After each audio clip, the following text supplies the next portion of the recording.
наблюдавате Теодор Тотев,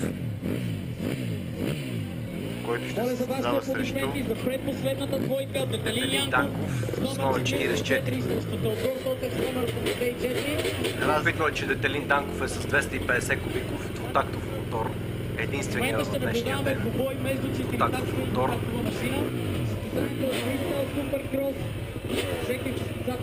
Теодор Тотев е с 250 кубиков двутактов КТМ. Разликата на 10 години.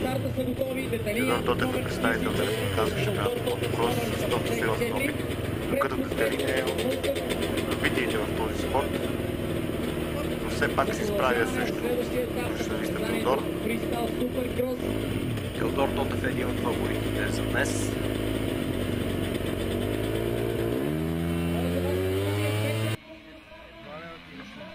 И старт. Като че ли угасна мотора на Детелин Данков? Не е угаснал, просто Теодор Тотев си стреля много бързо. Той въобще няма да кара, бе, какво лъжиш? Повежда. Теодор. Очаквано Теодор Тотев повежда в състезанието. Вече доста голяма преднина успя да отвори за толкова кратко време. Имаше проблеми Детелин Данков на тренировките, не можа той да свикне с трасето. Чест му прави, че се изправя срещу Теодор Тотев. Но разликата в класите наистина е голяма. Хубаво е да има любители, които да се изправят срещу професионалистите. Все пак всеки един от тях ще може да научи по нещо ново за спорта. И ето някакъв коментар има между двамата състезатели от предишната серия. Драган Благоев и Николай Йовчев имаха доста сериозни контакти по време на състезанието. Навярно има нещо да си изясняват. Любопитно е наистина да знаем какво си говорят, но нямаше звук. Да, явно ще се остане само между тях двамата. Но все пак мисля, че всичко трябва да бъде в кръга на приятелството. Всички тук сме дошли да се забавляваме и да наблюдаваме това състезание.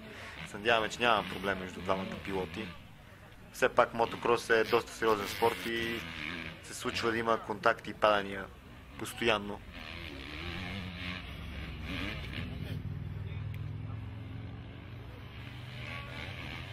И ето наблюдаваме огромната преднина на Теодор Тотев. Той доста елегантно се движи по трасето, необезпокояван.